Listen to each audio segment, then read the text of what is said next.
Welcome back to the Writer's Block. My name is Todd, and we have Andy with us today, of course, as always. Um, we're going over our top authors today, among other things.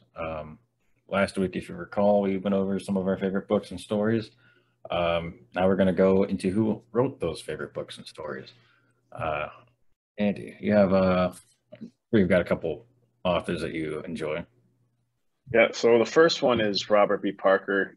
He has a number of series, but my favorite is the Jesse Stone series, and about a cop who moves from Los Angeles to a small town in Boston, made up town in Boston, on the coast to kind of start over. His wife has divorced him.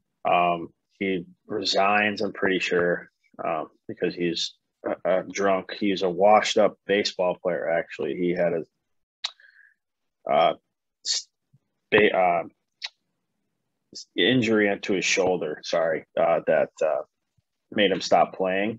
So then becomes a cop, and then that's how the series starts from there. And they're interesting. Some of them can get a little lucrative and tedious and like repetitive, which is to be expected. I mean, you can only write so much about the same thing and not sound repetitive. I mean, that's what I think. What about you? Uh, yeah, pretty much. So would you say Robert B. Parker, does he follow the same kind of general method or general formula for all of his books? Yeah, from the ones I read, I need to start. He has the Jesse Stone series. He has the Spencer novels, and then he has Western books as well. And I've only stuck to the Jesse Stone series, but only because I'm a creature of habit. And it's like once I like something that I read, I'm going to stick to that. But the way I like is he uses a lot of dialogue to pass through the chapters, and the chapters are very short. So it's actually you can read if you sit down for maybe like an hour or two each day, you could probably read his book in like 4 or 5 days. They're quick and easy, and that's why I kind of enjoy them too. They're not long, dragged out. Like you don't need to repeat what's going on. You kind of know what's happening, and from there.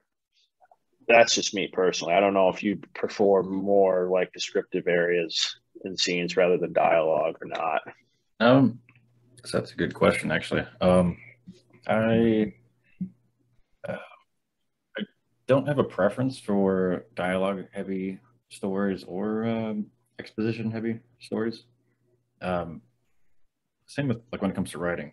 I I can kind of bounce back and forth between the two, although I try to stay towards dialogue when writing. Um,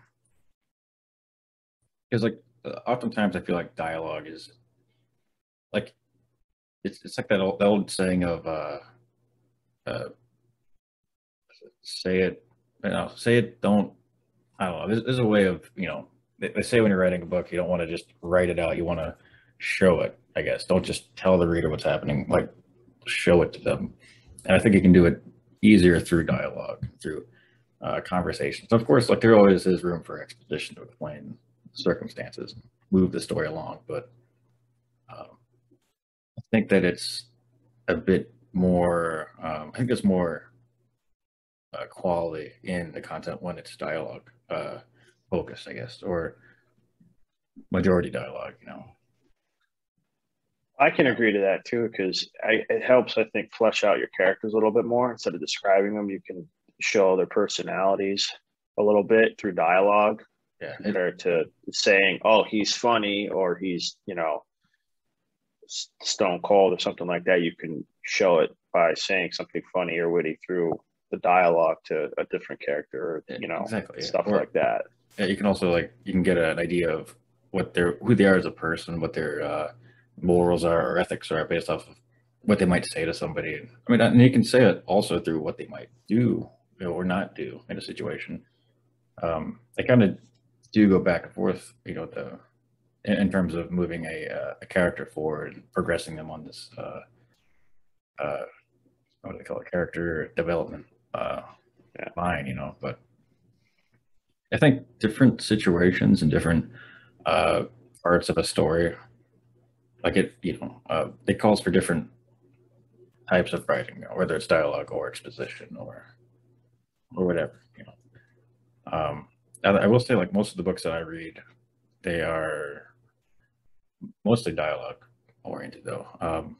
I've read a couple books that have more exposition, more where it's like a first person recollection of past events, and it's more like a commentary on the past. I feel like, uh, but generally speaking, everything is just kind of dialogue. I feel like.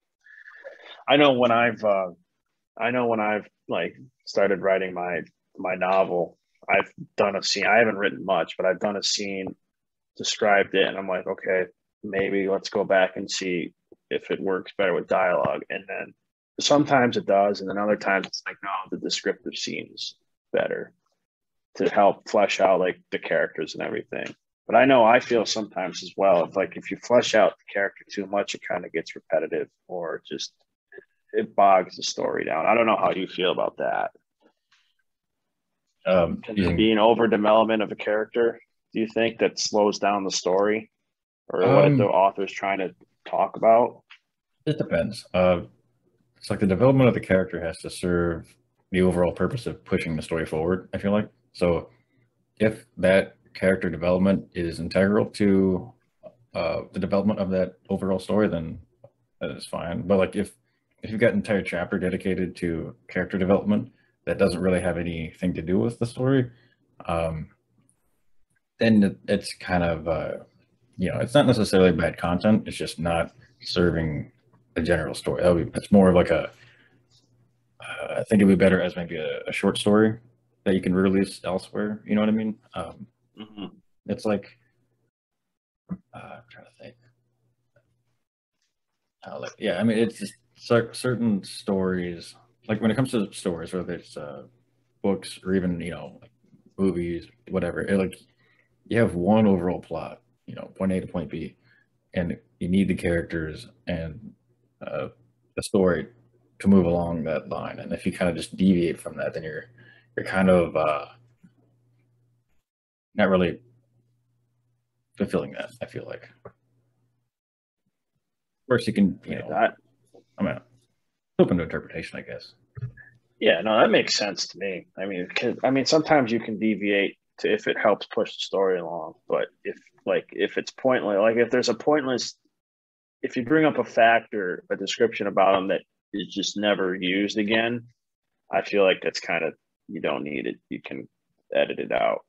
I Something mean, that I it's kind read, of pointless, yeah, something that I read pointless uh, reading.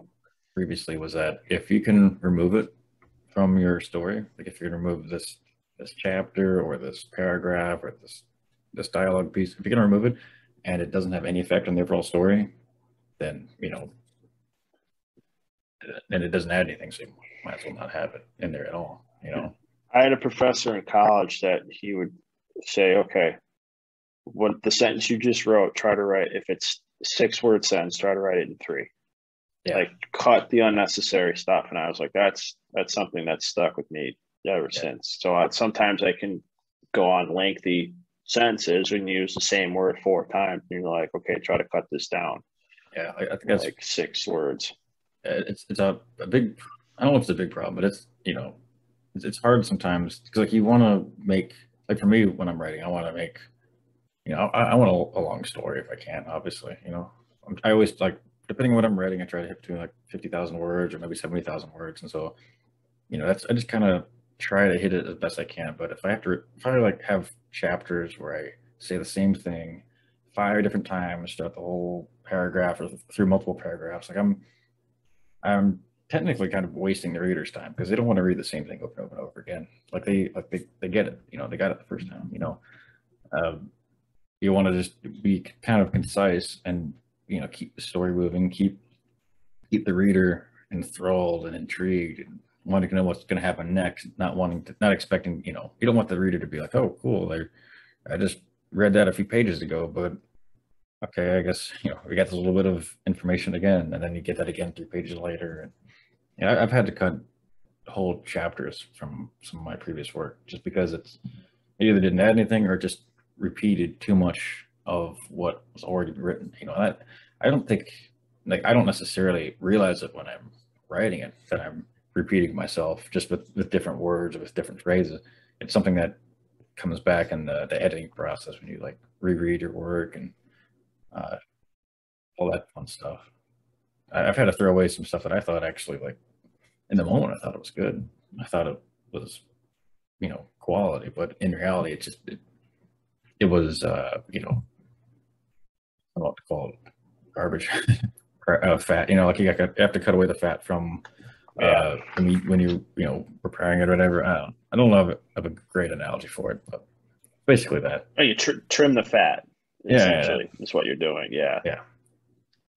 So I'm sure you have similar experiences when you're doing your stories.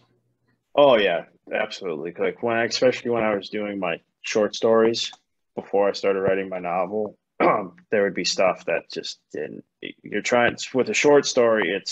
You need to get to the point quickly, get the reader engaged, and you keep them engaged for like the however 5 to 10 pages that it is, because if you don't, then they're not going to read it because it's short to the point where everyone wants to keep being entertained. And so I've definitely had to cut some stuff down. I had a short story that was 12 pages and once, and I was like, this is too much. And I reread and I got to cut away 4 pages, and it's like, oh, okay, this is so much better because it's kind of dragged out, like scenes and everything. Yeah, like I feel like you never really want to drag things out well beyond necessary. Like you want to deliver a clear, concise story that people can identify with and that people can relate to.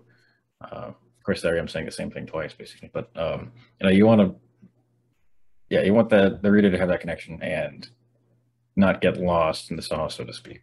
Because then that connection dissipates and it fractures, and they move on to the And next then book. and then they can move on to something else, and then they just could like come disinterested and then they're just reading just to they're just scrolling over that part, or they could skim Yeah, altogether, just like, oh, I've read this already or whatever, the same thing. But yeah. You I definitely mean, want I use Robert B. Parker in that I like writing small town fiction because I grew up in a small town, so it helps kind of like guide me in a sense to to, yeah. how to do it properly without sounding annoying or too detailed, anything like that. I don't know if you've done that before. You like following an author or a series or whatever that helps you, that inspires you, I guess, to write Um, in a similar sense. so for me, I don't know if this is more common than I think, but like I don't have one single uh, author or uh, series of books that really is my main inspiration. I pull my inspiration from several books that I've read, as well as other forms of media, TV shows, movies. I think it's not a book, but the TV show Lost. The writing on that show for the first few seasons is really. I don't know if you've seen Lost or not. Mm-hmm. I've seen bits and pieces. I haven't seen a lot of it, but So the writing on that show, at least at the time, I haven't seen the show in several years, but the way that the characters they wrote were so intertwined, and the way they had all these backstories that were all meshed together. It was, I mean, for me at the time, I remember thinking it was one of the most brilliantly written shows.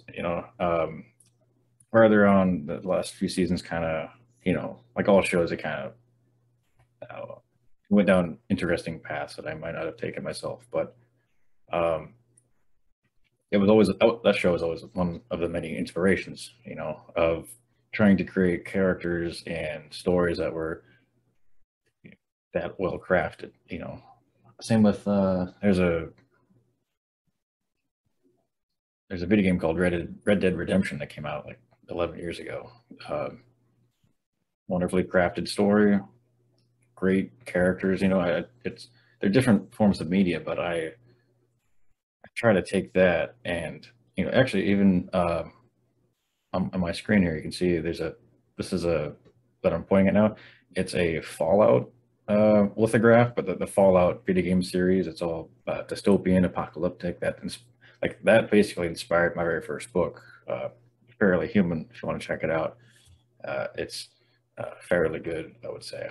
But that that inspired a lot of my early writing on that book. And then this right above me here, that's a Game of Thrones uh, picture or whatever, and that show greatly inspired one of my probably one of my longest projects I've ever been working on, which is a fantasy based book series that I have yet to make any real progress on. I've been doing mostly world building, which I don't know if you've ever like watched anything that's fantasy based or read anything that's fantasy based, but world building is a lot of work. Building complex histories and complex power dynamics. I've developed. I've been working on it for years, and I've done a lot of that sort of building, and a lot of that. All the influence for that comes from not just Game of Thrones, but similarly styled media. The Elder Scrolls Skyrim, for example, is a video game from a decade ago that dealt with very similar stuff that provided that kind of influence. So, do you have any influence? I feel like I'm talking over everyone or over you. If you have any influences from outside books, I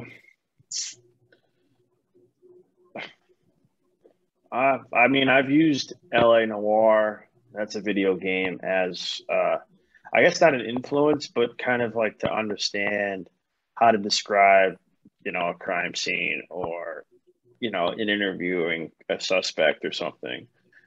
I've yet to get to that part of writing, but I bought the game. I played it a long time ago, and then I just recently bought it again for my own Xbox and started playing it again to try to understand and see how these people judge, the way they're being looked at or talked to see if they're actually lying or not. So I guess that's a video game to take in consideration. Movie wise, I can't really say I have a movie influence I can think of off the top of my head. I mean, there are so many detective shows and series and movies that it's more common than I want to say fantasy. I think it's a little easier to write too, because again, like when you said world building, I'm like I created a fictional town, but I took it off of based off of maybe an area that I'm I know, and put information about that, they're a mill town, so okay, they were a lumber town, so they were very into the lumber industry back and whatever, and now they just thrive off of other things. So it's really tough to say. Yeah, it's a world building, but not like the expansion that you are, because it's okay. There it is. It was a lumber mill from da da da da da da da da, and that's it. I don't have this, extravagant world build. I don't really focus on that. Yeah. I guess that's a different writing style that I have than you. That makes it a little bit harder or easier to understand. Mm-hmm. I mean, that also comes with James. I don't have Robert B. Parker is one of them. James Patterson, I think I mentioned last week, is a different one. His world building isn't the best, I guess, in people's eyes, but it's clear, concise, and to the point. He can get repetitive too. He has so many books that he's written. Obviously, he's going to get repetitive too. And sometimes you're like, okay, this sounds very similar to the different book that I've read. But I mean, that's going to happen. I mean, if you're a world-renowned author and you're going to have 60 plus books, obviously you're going to get repetitive at some point. Yeah. It's impossible not to. That is true. Yeah, I'm trying to think if I have any movies that really directly influenced me. And for me, it's either video games or TV shows, oddly enough. sometimes I'll get writing ideas, I guess, from movies. You know, like I after watching um, Blade Runner and this other show on Netflix called Altered Carbon, I kind of started wanting to create my own cyberpunk series, or like a short story series where I don't know if I ever really, I don't remember ever actually making much progress on the world building for that or the story building for that. But every so often I'll see something like that and want to say, hey, I want to do my own version of that. You know, I want to write my own sort of uh, take on this issue or this kind of setting. And I think that's kind of how my fantasy writing started off. I just, you know, I saw I played video games or I watched the show, and I thought I want to take a crack at that. I want to see what I can do with it. See if I can take, And I think, something with it. sorry to interrupt, but I think also going to an actual place helps. It helps me. It influences me too. Like when I went home on vacation, my most of my stories revolve around the Adirondack Park, and I went home for a week, and then I was there in the Adirondack Park, and then came back, and I instantly wrote a short story because I felt like influenced, I guess, because I was there and I could, I was seeing things again, and it helped like pique my understanding of the whole scenario behind my stories and why I actually was writing, like what I'm writing about. So that also helps to actually being there and then going back, reflecting on it, and then being able to write. I mean, it's harder for, I guess, you, unless you go to, I don't know, Universal Harry Potter World or something, but Yeah. I mean, I don't know. I like to think I have a active imagination. I can kind of, envision what where I'm writing at, or where I'm writing about, I guess, you know, or it would be easier certainly to go to like a Game of Thrones theme park and then just be like, oh yeah, so this is where that happened. This is where this happened. This is where my story that I crafted here. That's where that happened, and these races and those races and the cultures and the clashes. But I've been, I don't know, I like to think that I have a pretty active imagination and just kind of seeing it. Like honestly, when I'm writing, um, I will say my first book that I wrote, one was called Fairly Human. It's a dystopian apocalyptic book. It's got zombies, very cliche, uh, but I had a lot of fun writing it.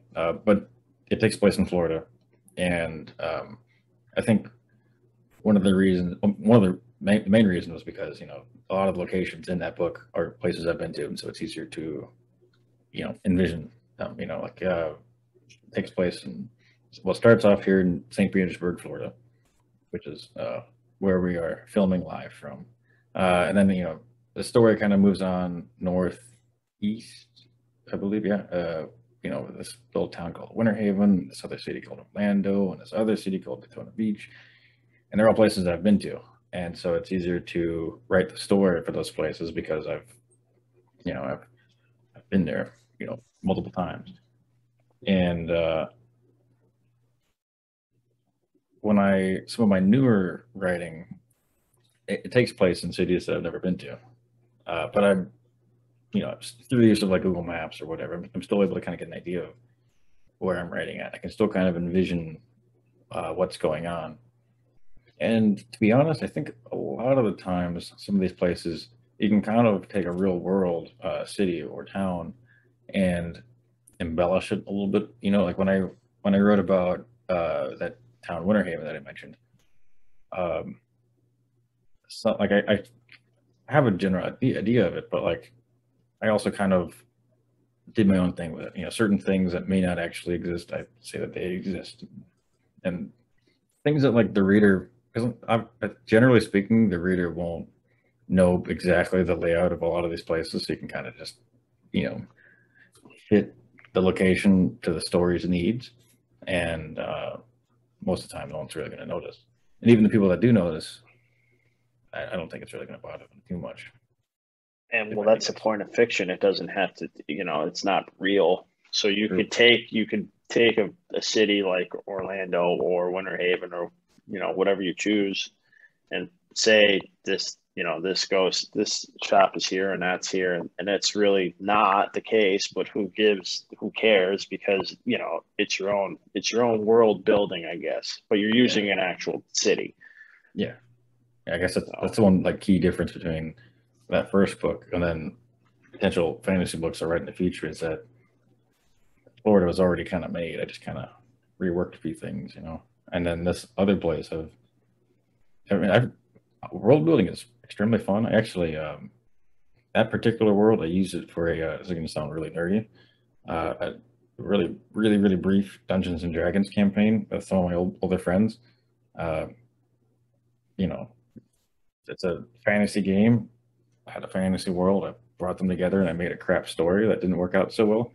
But you know, I enjoy world building quite a bit.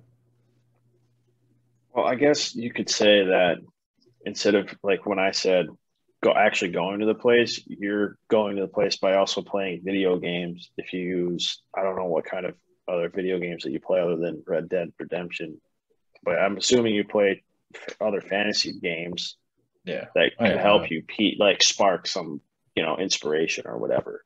Yeah. It's like my introduction to, I guess we're kind of going off topic here, but my introduction to fantasy as a genre was The Elder Scrolls Skyrim. It was a game that came out back in 2011. I played it shortly after it came out, and it was the first fantasy game I ever played. My first time I ever, played a game with magic, or even, I don't know why it took me so long to get to it, but that like, I fell in love with it. It's always been one of my favorite games, and I think that's why uh, I have done so much world building for that story, is because it's such a it's such an enjoyable thing for me, I guess. Even if I haven't made that much progress in writing an actual story, I've got multiple contents, multiple races, and uh, histories, and royal families, and all this, you know, general stuff that you got to have, I guess, for that. But I can play those games and imagine, stories that I have in that world, even though that world is different from mine. Um, it can still, there's still a lot of connection because like all of like modern fantasy, I feel like comes from a number of works from uh, Tolkien, J.R.R. Tolkien, I believe.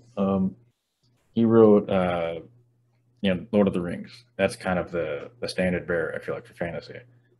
The Hobbit, uh, Marillion. I think that was one of the books. It's got a whole bunch of them, and I think most modern fantasy kind of even through George R. R. Martin, it all goes right back to the foundations that he wrote. So like the elves and the conflicts between elves and humans and all that stuff. It all kind of goes back to that. But yeah, that's See, my TED talk. I, I never got into fantasy. I'm not into fantasy stuff like that. I don't like Lord of the Rings. I don't. I'm trying. I've been told several times to read Harry Potter, and I've only read the first two books. They're like, if you're really, an English major into literature and writing, you need to read Harry Potter. And I'm like, okay, but I haven't gotten around to it. I went to the library today and I thought about it, but I didn't. I didn't pull the trigger because I'm like, it's outside of my comfort zone. I know we talked about comfort zone genres last week too, briefly, and it was a prime example. I looked at it, I said, no, I don't know if I'm really going to want to enjoy this. So I went back to one of the authors that I like. I feel you on the Harry Potter series. Um, I never read any of them. My grandfather gave me the first book in the series years ago when I was a kid, and I never touched it because back then I didn't read because I wanted to play Grand Theft Auto all the time, and so uh, I never read it. I think the Harry Potter series is something that you have to read in your like young adulthood. I think it's hard to read it as you get older. I mean, maybe you can. I mean, you probably could, but I don't have much of an interest in it myself. Even though it is a genre, or it is like a book that could actually give me influence and could give me some insight further into that genre. Although I will say, when it comes to mystery novels, I have the same that you feel about fantasy. I probably feel about mystery novels. I read a couple of the Hardy Boys books when I was a kid, I do like those. but I am a nerd for those. I have a but lot it, of those. shout out to St. Pete Public Library. Got them. I got read all of the books there. And I don't think I read all of the Hardy Boys books, but I read a number of them. And I I don't know. I don't. I never really. I think that was about the sum of all the interest that I had in uh, detective novels. Like after I read those, I never read any other detective series. I never had any interest in it, which is weird because I went through this weird, not weird. I went through this phase where I was really into Law and Order, and I actually wrote. Um, I don't want to call it Law and Order fan fiction, but like I wrote like my own, like I made my own characters, and I made my own little series of short stories that were based off of Law and Order and the episodes that they have. And at the time, I was actually going to school at the well, I was in high school, and we had this criminal justice academy that was part of the school. So I had a lot of background in law and the court system and law enforcement, all that stuff. So for those few stories that I wrote, I mean, I'm like, oh, this is great stuff. I need to be a writer on Law and Order. Uh, Dick Wolf needs to give me a call, But um, that was probably the peak of my interest in it, I guess, because after I think I wrote those short stories for a short time, and then I dropped off. I'd read a couple like every couple years, and now they're actually sitting on that little nightstand there. Those are all my that's all my like earliest short story writings that no one will ever see because they're all cringe and awful. But you know, Well, I can understand why, because how many times are you going to write about someone getting like shot in the head or stabbed in the throat or strangled or, yeah, well, you can it's only not. kill a character Yeah, a different way so many times. yeah, basically, like you've got maybe I don't know 15 different variations of a law of like a I don't know of some kind of crime that you can write about, and then you can basically have to rewrite that every single time with different characters or different methods of the attack or killing. Like you have to rewrite the same story over and over again, basically. And if you're not super creative, it's going to get real hard. Yeah. And I think that's partly why I stopped writing it because, I mean, for one, like uh, that wasn't like my preferred area of writing. At the time, I was writing more like mafia sort of stories. Oh, like I'll just uh, short stories just on my own. I was just writing it on pieces of paper, not publishing it anymore. But yeah, that was a fun time though, writing all those. Did, I guess a random question. Did you ever like growing up, like did you write a lot? Or is it more of a Yeah. I was thinking about that, how one time I wrote a story on, I don't have it anymore because it was on a very old computer that we got rid of, but it was like I guess it was a fan. Well, obviously it was a fantasy story. It was like about me and my. I don't know if I can't remember if it was just me or me and my friend. We like got sucked into the board game Candyland, and I can't remember how it went, but I remember writing about going through the board game Candyland and meeting all like Candyland characters. So that's like the first. I was in elementary school, so that's like the first real writing I did. And then I have a couple notebooks at home that are cringe that have Yeah. like one big long next great American novel Oh yeah. murder story that are just like, oh my God, this is copying 4 different books I've read. So I actually, the oldest written stuff that I have was from 2003, and I guess I would have been probably 7 or 8 back then. Um, I remember writing something before that, but that's lost to history. But the one thing I've got, so back then, I want to say my grandparents, they had introduced me to the classic like Universal monsters like Frankenstein, the werewolf, mummy, all that stuff. And so at the time, I guess I was fascinated by the mummy. Also, side note, I was terrified of the creatures from the Black Lagoon. But so I wrote this series about mummies. It was called. Now this is a really good title. It was called The Mummiest Mummy of All Mummies. Okay, it was probably cringy, I know it, but I wrote this. I don't know. It's probably like 15 pages of just people getting, these people would find a mummy, they would bring it back to America, it would come alive and kill them all. It was probably not something you would expect an 8-year-old to write, but It's kind of dark. yeah. Well, I mean, it's a mummy. Have you ever seen the Mummy series? They can't stop a mummy, But that's like the oldest stuff that I have, and I, despite how awful it is, I love that I have it because it's like some people they can say, whether maybe they're like musicians or whatever, they can say, yeah, I've been doing this since I was a kid. I remember I could play a mean guitar solo at the age of 10, and I can say, yeah, I got this piece of writing from when I was 8. It's absolutely garbage, but you can track my writing from 2003 up until this year. You can see the growth, the progress, and I do actually take a little bit of pride in it. Especially in everything in between, because I think up until probably 2018, I didn't, I've only got a few things that are actually like publicly available, like published, but most of it is right there on that nightstand, and it's just practice, and it's trying to figure out character development, trying to figure out story development. And each one I thought was, every time I wrote something, I'd think this is the best thing I've ever written. But then I'd write something else, a few months later, this is the next best thing I've ever written.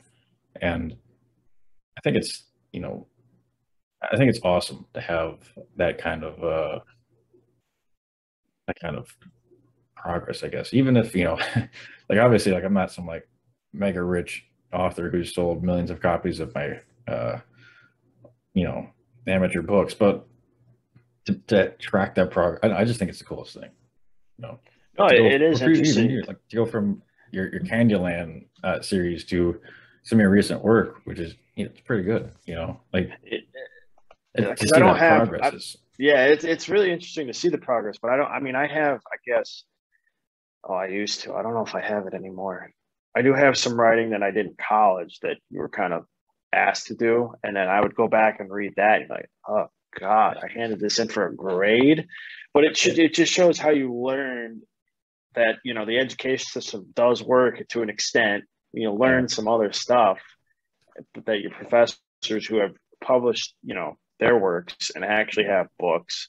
Granted, they're not the next great mystery novel, but you can take the techniques that they use and what you learned and put it into your own stuff, and you're like, okay, this actually works or makes sense. So I don't have like what you on the nightstand, but I have some stuff that I can remember writing and going back and you're like, oh God. Sometimes there's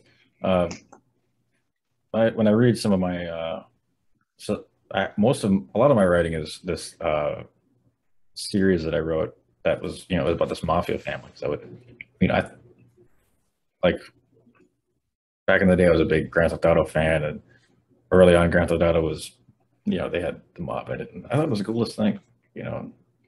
Also I got a little bit of Sicilian heritage, so I was like, yeah, I gotta write about the mob, the mafia. And so I had this whole series about the mob, and I've reread that the very first short story I wrote, and it's just you know extremely two-dimensional characters. Uh, the only thing that you could really know about this one person is just their name. Like there's no other information in the story about them other than they go and they kill this person. They do this thing, and it's you know absolute crap. But then you go to the most like the last time I wrote in that series, you can see this like they're the same character names, way later on, but they're completely different people because like the characters at the end, they're actually people as opposed to the names you see on the paper in the first story where they're just throwaway characters really. And that series was my bread and butter for a long time. That's how I really practiced the craft, so to speak. I started writing that one back when I was in middle school, which is probably why that first one was so crap. It was just a few years, or it's like 5 years, I guess, after my mummy story, which is also crap. But I love making fun of my old stories too. Because you're looking at them like, I can't believe I thought this was, interesting or someone, because sometimes I'd beg my mom to read stuff and she'd be like, maybe later. And I'm like, now reading it again, I'm like, I understand why she said maybe later. Because some of Yeah. it was just off, just not interesting at all. So here's a question. So for me personally, like all my writing, I kind of just kept it to myself. Like I never showed anyone my writing until like uh, 2018, I guess 2017, and even then, like it was 2018 when I first published anything, and I didn't tell anyone about it because I mean, partly it's a fear of what are people going to say about it, whatever. I mean, I got over that obviously, but like were you always like growing up when you would write, would you tell people about it or show people like, hey, look at this, for example, the Uh, Candyland story, did you show that to anyone? Because like, I don't I don't think, remember no, showing anyone the mummy story, but I also was I 8. I don't, don't remember anything from back then.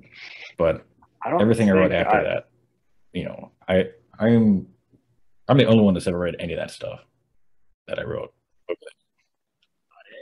as a kid, no. I mean, now obviously with my own website, I have, my short stories out there for the public to see, but it's more of like, I think they're good. I think they're well crafted enough for, for the public. So I can't get criticized, immensely, but Mhm. it's also, it helps me understand what's works and what doesn't work. Back then, I don't think I showed anybody, but I also didn't have it all written down on sheets of paper too.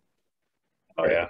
So I don't have it in notebooks. That Candyland story is forever lost in whatever hard drive that we threw out, Damn. a long time ago when it Got to was keep the hard Windows like drives. Windows 98. I'm pretty Really? sure 2000. Yeah, it was not up to date computer technology, Damn. Like my but my mom my mom's old desktop from back in the I don't know how old it was. I think we got it in like 2005, but um I made sure to take out the hard drive, because I the computer was slower than I don't know Internet Explorer, and couldn't I didn't have the time to just wait for like a file to just open up. So I just put the whole took the whole hard drive just in case. Because like I don't remember writing anything on that particular hard drive, but just in case, I didn't want to lose it because I have lost a number of writings that I've done over the years. One of them was like the very first thing I remember writing. It was this story about hunter gatherers that um, it just got lost. But there's another story that I wrote. It was part of that. It's part of that mob series, but it was at the time I was watching a lot of the X Files, and I don't know what that is. That show is all about government conspiracies, you know, uh, alien abductions, and this conspiracy for aliens to take over the human race. And I was really watching a lot of that, so that influence was like trickling into the mafia story, and so you had mob people getting abducted by the government, and it was the dumbest thing I'd ever seen. So I threw it away because I was like, "This is crap. This is the mafia getting abducted. But that's yeah." interesting. But it was like I wish I had it, but I threw it away because I hated it so much. But at the time, but the story was like this one mob guy gets abducted by the government, and they run tests on him. You know, and in the X Files, you know, people get abducted and their tests are run on them by the alien. It was basically like two distinct, separate genres, like being mashed together, and it should not have been done. Like think of like avocados and Pop Tarts. Avocado Pop Tart. That's not something you really want to see, you know. And so it was. It, it might have been a good story if it wasn't at all related to any of the mafia stuff that I had written. But I think I realized just how terrible of an idea it was that I just, you know, I had to like erase it from existence. So I threw it away. I And was of gonna course, say it it's was just on paper. So it's forever in a landfill somewhere or burned or I don't know, turned into mulch. But nowadays, I keep everything. I've written stuff in over the past 10 years that I, you know, down the road didn't really care for, but I keep it anyways because, like for example, those the Law and Order series that I did, like a lot of that I don't necessarily like. A lot of the newer stuff that I wrote, newer as in like 5 or 6 years ago, but I won't throw any of it away because I don't want to.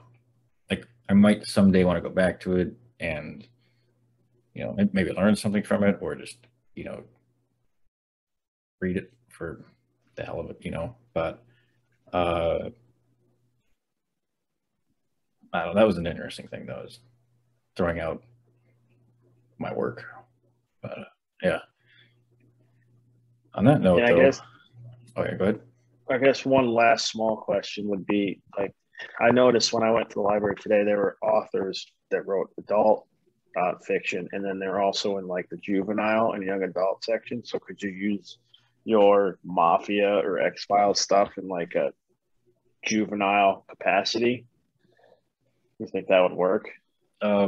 Mafia, probably not. X Probably not Files, mafia.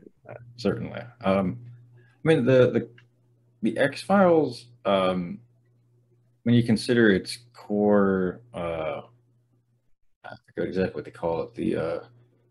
There's basically a recurring story going on through each season of the X Files that was part of the you know there's this syndicate and this cigarette smoking man and this conspiracy of government officials to you know remove people from the population for either knowing too much and then using them for testing and in this black oil business and like if he's like as weird as this might sound like if you stick with that stuff I feel like he could uh, if you tone it down a tiny bit.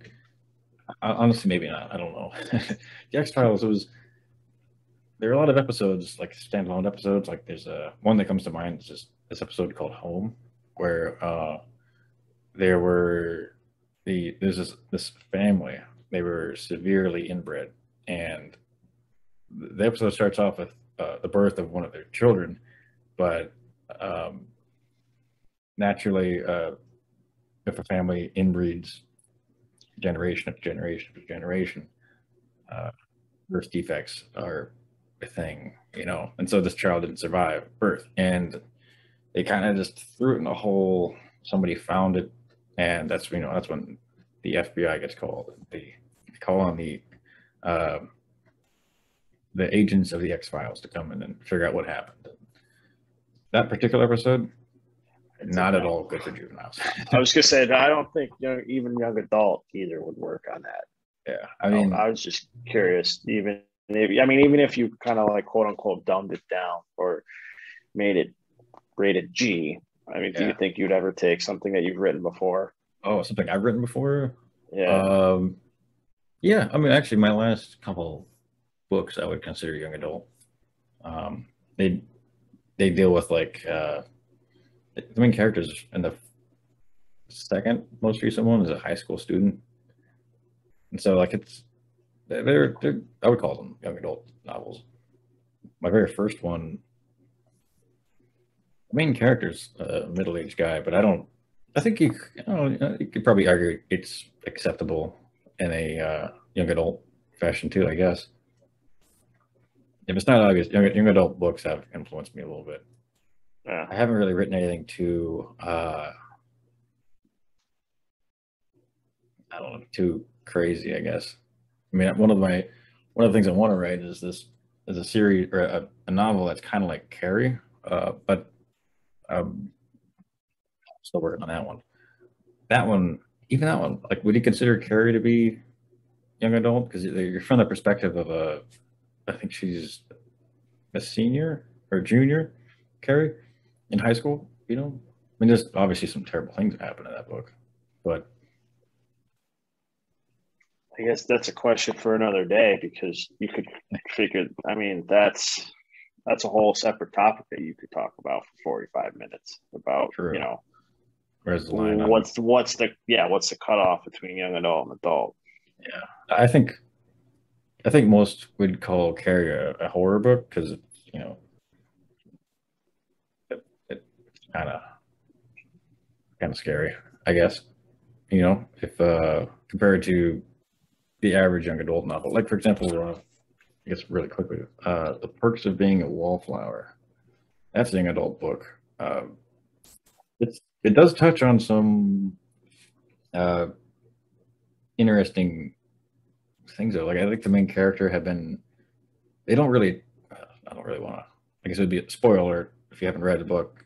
Meet the next minute of audio, but um, at the end, main character is kind of going through some issues. You know, it's a coming of age book, or that's what they call it. But towards the end, it's revealed that his aunt had like done inappropriate things with him or something like that, and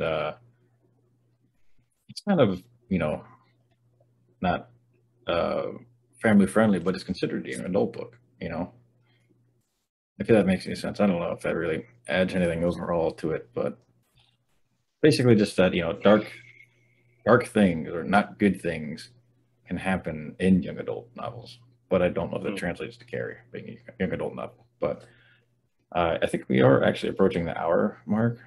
Um, so I suppose it's time we wrap this up. So any final comments? No, just make sure to like, share, and subscribe.